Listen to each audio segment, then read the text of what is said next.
अस्सलाम वालेकुम friends, welcome back to my channel Laiba health tips.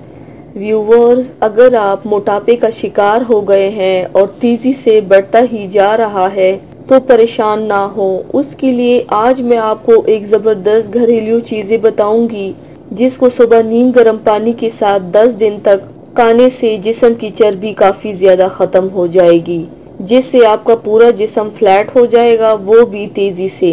तो चलिए शुरू करते हैं, पर इसके पहले प्लीज़ मेरे चैनल को सब्सक्राइब कर लीजिए और बेल आइकन को दबाइए एवरी लेटेस्ट ब्यूटी अपडेट को सबसे पहले पाने के लिए।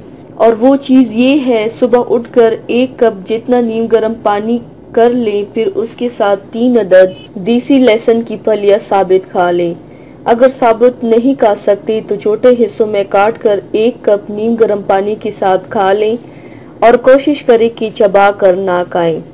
इसका इस्तेमाल रोजाना कम से कम 10 दिन तक कर लें, इससे काफी हद तक मोटापा खत्म हो जाएगा इंशाल्लाह। तो व्यूवर्स, थैंक्स फॉर वॉचिंग। मेरी वीडियो को लाइक और शेयर जरूर कीजिएगा। मिलते हैं एक और नई वीडियो में, तब तक के लिए अल्लाह हाफिज।